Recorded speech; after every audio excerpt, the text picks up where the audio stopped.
1014 de 1985, este decreto pues determina las bases para la organización y administración de la salud ocupacional en el país.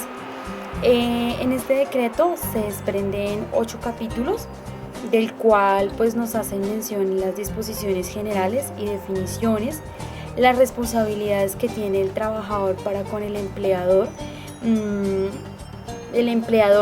para con el trabajador. Entonces, como responsabilidades como afiliación a una caja de compensación, afiliación a la ARL, afiliación a la EPS, este tipo de responsabilidades. Coordinación y procedimiento de vigilancia y sanciones, es decir, vigilar que se esté cumpliendo este decreto. En caso de que no se cumpla este decreto, aplicar sanciones. ¿Como qué tipo de sanciones? Se acarrea pues sanciones como suspensión temporal de la licencia, cierre temporal o definitivo, y pues se llega también a amonestaciones o multas. Las multas pueden ir de hasta un salario mínimo legal vigente como hasta 10 salarios mínimos legales vigentes. El objetivo de este decreto es para una posterior constitución de un plan nacional unificado que permita generar prevención hacia los accidentes y enfermedades laborales que se presentan hoy en día en el país. A la resolución 1016 del 89, esta resolución reglamenta la organización, el funcionamiento y la forma de los programas de salud ocupacional que deben desarrollar los empleadores en el país. En esta resolución, los empleadores deben desarrollar un plan de acción llevándose a cabo a través de la planeación, de la organización, de la ejecución y de la evaluación de las actividades de medicina preventiva, actividades de seguridad industrial, actividades de medicina del trabajo, higiene industrial, esto con el fin de prevenir y preservar la salud de los trabajadores. Estos programas pueden ser realizados por diferentes alternativas, los cuales la empresa una de las alternativas es que pueden ser exclusivos y propios de la empresa. También puede en conjunto con otras empresas, o puede contratar una entidad que preste estos servicios de lo que es en este caso el programa de salud ocupacional. Entonces, contratar una empresa, una entidad. Esta entidad debe ser reconocida por el Ministerio de Salud para que pues pueda realizar este proceso como tal. Para todos, el día de hoy vamos a hablar de la normatividad que reglamenta el riesgo psicosocial en el país. Primero tenemos la Ley 1010 de 2006, que nos habla sobre el acoso laboral. En el artículo 2 lo define como una conducta persistente y demostrable encaminada a infundir miedo, intimidación, terror sobre algún trabajador. Esto con la búsqueda de provocar en él una desmotivación y de esta manera inducir la renuncia del mismo. Nos presenta las formas del acoso laboral, en las que podemos enumerar el maltrato, la persecución, discriminación, entorpecimiento, inequidad y desprotección laboral, y las define cada una de ellas. Por último, nos ejemplifica que no es acoso laboral, diciéndonos que cuando se le dan exigencias al trabajador respecto a sus responsabilidades y funciones, y que si en el medio de estas exigencias se deben hacer memorandos, llamados de atención o evaluaciones de desempeño, esto no es considerado acoso laboral debido a que es la razón por la cual fue contratado.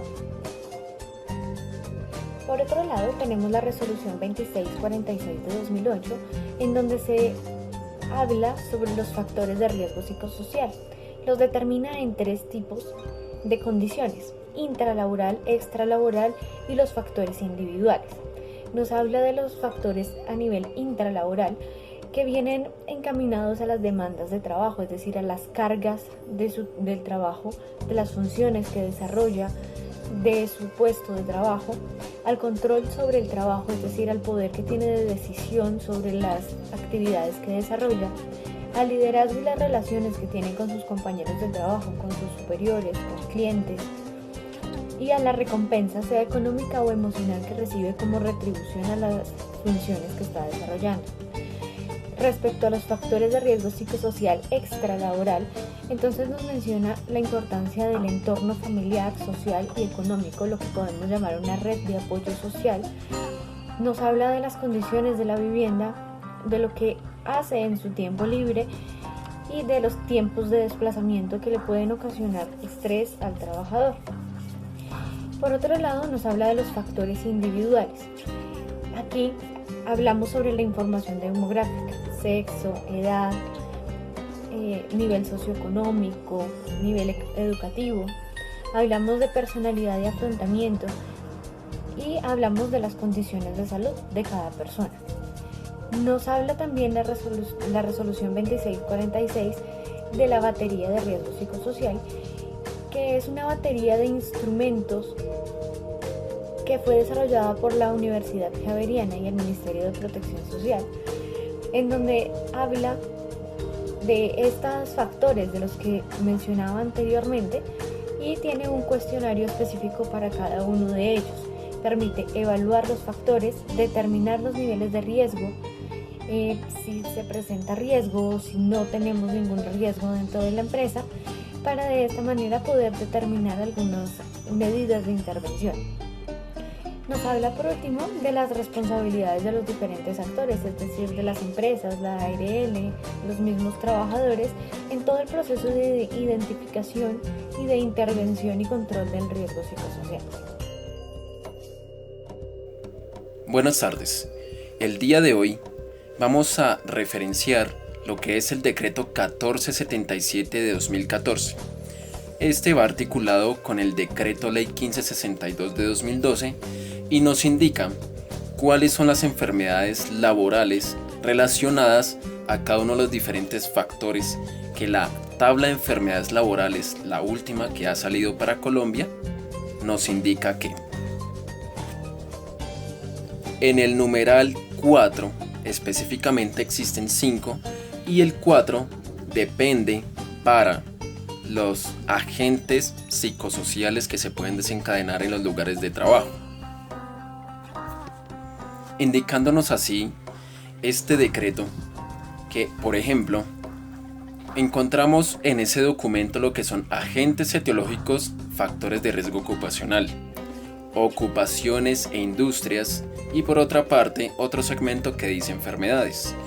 La parte del riesgo psicosocial realmente es muy corta, pero nosotros como salubristas debemos tener en cuenta este tipo de acontecimientos y aconsejarle a los representantes legales de cada empresa que a veces lo más corto es lo que genera mayor daño a los trabajadores. Retomando el documento aquí explícito, nos indica que todas las enfermedades son referentes a la gestión organizacional de la empresa. Entonces podemos encontrar lo que son las deficiencias en la administración del recurso humano, que incluye el estilo de mando, las modalidades de pago y de contratación, la participación, el exceso, actividades de inducción y capacitación, los servicios de bienestar social, los mecanismos de evaluación del desempeño y las estrategias para el manejo de los cambios que afectan a las personas, entre otros. Igualmente se caracterizan de la organización del trabajo también. Están constituidos por la deficiencia en las formas de comunicación, la tecnología, la modalidad de organización del trabajo y las demandas cualitativas y cuantitativas a la labor del trabajador. Estas también se consideran como la deficiencia en el clima de relaciones, la cohesión y la calidad de las interacciones, así como del trabajo en equipo o acoso psicológico, que en muchas veces el empleador categoriza todo como póngase la camiseta, las condiciones de la tarea y de la carga, es decir, todo lo que podemos nosotros encontrar dentro de la GTC 45 de 2012. Por último, tenemos la resolución 2404 de 2019, que nos habla del diseño de los protocolos de intervención partiendo desde la guía técnica general. Es decir, que con la identificación y la evaluación del riesgo psicosocial que realizamos con la batería de instrumentos de riesgo psicosocial desarrollada por la Universidad Javeriana y por el Ministerio de Protección Social, podemos partir de ahí para tomar medidas de intervención, teniendo en cuenta que venían las empresas implementando la batería, es decir, identificando y valorando el riesgo, pero no se tomaban medidas de intervención ni control adecuadas según lo que nos arrojaba el resultado de la batería. Entonces se identificaron también unas actividades económicas que representan un nivel de riesgo mucho más alto que las otras. Y para estas se desarrollan unos protocolos específicos que llamamos los protocolos de alto riesgo, que tenemos para las empresas de administración pública, el sector defensa, sector de salud y asistencia social, sector transporte, para todo el sector de educación y el sector financiero.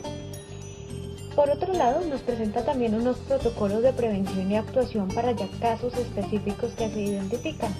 Entonces, cuando tenemos casos de acoso laboral, cuando se nos presenta el síndrome de agotamiento laboral o burnout, cuando tenemos casos de depresión o tenemos trastorno de estrés postraumático, cuando se nos presentan casos de estrés agudos ya con sintomatología, o cuando se nos presentan casos de duelo.